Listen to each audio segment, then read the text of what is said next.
Hey everybody, so it's Nicole Yamanaka with Live Physique Health and Fitness, and I have Dr. Ann Stacey with me here today, chiropractor. Hi Ann, Hi, everyone. how are you doing? I'm doing pretty well. Yeah? So, yeah, for a rainy Friday afternoon. So, yeah, When was it yeah. Friday? I always like at It this is Friday. Can you day, believe it? every day is So, the same day to me. It's kind of crazy. yeah. So how have you been with all this whole COVID craziness? Well, it's been pretty interesting.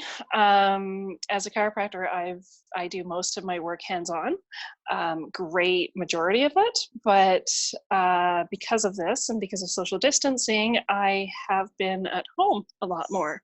So my practice is closed to in-person visits at this moment, and so that's posing a bit of a challenge to providing care, clearly. So yeah. So I'm at home. I'm at home with my two sons. They're 4 and 6, and we're not at daycare right now, and school is canceled for next week and beyond. So we're just kind of trying to figure out this whole like work-life balance thing at home, and I'm kind of doing a bit of a stay-at-home mom thing. Stay It's at kind of home, different. work from home. Yeah, stay at home, work from Yeah. home, figure out the balance between everything, and it's been challenging for everyone, but I think kind of we're starting to get a bit of a rhythm going on. I Yeah. think that's the big thing is like it really kind of hit the fan earlier, like late last week, early this week, and we're all just sorting out A, B, C, like, okay, here's what's normal. Yeah. So have you've transitioned to telehealth, right? So you're helping your clients and patients virtually now. Yes, I do have the option for that. I'm still working out some of the kinks in the technological end of it, but the platforms that I have available to me are pretty reliable and are secure and everything like that. So it's all one of the biggest challenges that I've had with that is trying to transition people to thinking of chiropractic as only an in-person, hands-on type of experience to something that I can actually help them coach. I can help coach them through health situations from a distance and through speaking about issues going on, as well as following up with certain exercises or things to do at home to help manage their situations. So it's a bit of a challenge to switch that mindset for people a bit. So yeah. Yeah, mine is very similar. The same thing, personal training, it's in Yeah. person. That's kind of what Yeah. that's what the value is, but the hidden value starts to come in more forefront that we have all of this knowledge that we are ready to share. And it doesn't necessarily mean I have to touch you Yeah. or position you, even though that's great and we love it and we're good at it. Yeah, that verbal part. So are you finding, like, do you have any advice for people who are now self-isolating, stuck at home, issues that you are seeing? Well, I think that a lot of people are facing a lot of the same kind of challenges.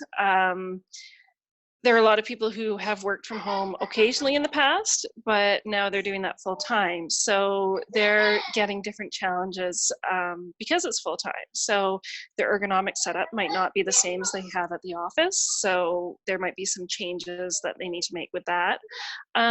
Also, routine is a really big adaptation that I think a lot of people are having some struggles with.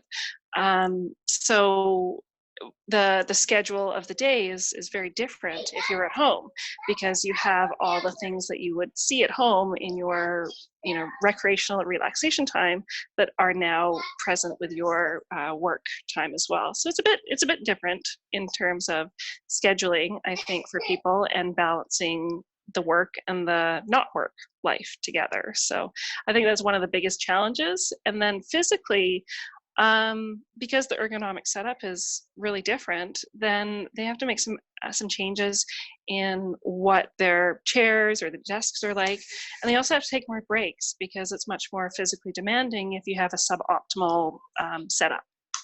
So those are some of the things that people I think are getting a bit of a challenge with, and yeah, that's kind of what I've heard from people when I've been chatting with them. Mm-hmm. Yeah. So probably things like not sitting on the couch with your laptop. Yeah, that's a big one. So Yeah. the most common ergonomic shifts would be using the coffee table as a desk, using the couch as a desk. Yeah. Using the kitchen table as a desk is sometimes a bit of an issue too, because oftentimes it's a laptop. So there's a lot of neck flexion, so a lot of stress and strain on the upper back. And that translates into things like headaches and back pain and shoulder pain and those kind of things like that over a long time. Hmm. Yeah. Yeah, I mean, I find I've been working at the dinner table, and even though I'm aware of my posture, it goes out of my brain because I'm working on my work, and then it turns into like this. Yeah. And 30 Yeah. minutes later, I'm like, why does my neck hurt? Oh, because your posture's terrible. Okay. Yep. Do you have And any? those, Yeah. Do you have any tips to help remind people like me who are like maybe we're aware, but we're just not aware in that moment? well, the biggest thing is to take breaks. And it's really easy to get caught up in what you're doing at the time, but to take breaks, not just like kind of go and get a snack or drink water or something like that, but to actually kind of get down on the floor and stretch your body out so you get a little bit less of that bending forward and a little bit more of that extension. So I often give exercises in my office to patients to help with that. So, I mean, as a trainer, you probably know a ton of exercises to help extend or open up or arch back, which is kind of the opposite of what you do when you're kind of hunched over a desk. But what I try to do is give people rehab or stretching exercises to get the most efficacy within a really short period of time. So those are some of the things that I would suggest. Get down on the floor, do some snow angels, kind of do some spinal twists, really gentle stuff, but do it periodically throughout the day. That would definitely help people a lot. So Right. Maybe yeah, set a timer every hour. Do definitely. Yeah. extension motion. Yeah. Close Yeah. your eyes even, right? Like just stop staring at the screen. Look out a window, natural Breathe, light. Yeah, breathe a little bit, make sure you get the oxygen in your lungs so you right. start getting more of the oxygen throughout the rest of your body, and then you can move your body, you can look out the window, get a change of scenery. If you have time, go for a walk, go for a walk for 10 minutes outside, just get a change of scenery, some fresh air, of course, social distancing, away from people. And I mean, if you have a pet, they probably want to go outside at that point anyway, or kids, you might want to go outside anyway at that point too. So Like yeah. it's just there's Dogs, kids, so I know mine like to, if I don't take them outside regularly, they get a little bit nuts. So yeah. Well, speaking of kids, do you have any suggestions for stay-at-home, work-at-home parents who, like in this new scenario for them, in terms of getting their kids active as well? Well, it's I think it's pretty challenging for families and overall because not only are they working from home, but now they have their kids at home and they can't even arrange play dates to kind of help their social kind of connection.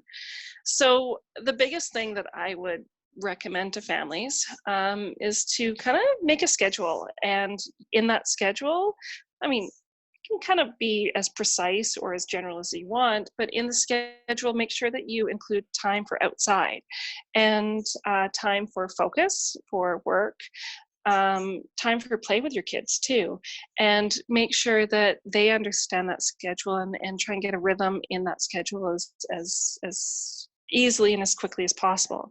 And I know that I use screen time because I use screens to talk to people and have interviews and things like that, but sometimes I use that because kind of have to, and we have to balance everything. So outside, inside, screen time, active time, rest time, relaxation time, and obviously eating healthy, helps with everything. So yeah, that's kind of the biggest thing.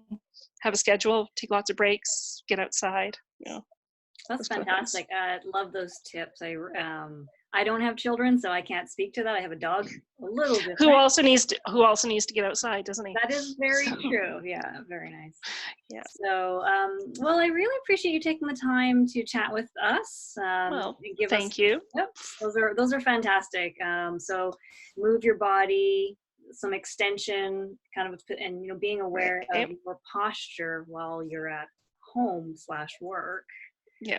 Or Um, being more than just being aware of your posture, be aware of your setup. yes. Because sometimes if you get really focused on things, you kind of can't focus on your posture all the time.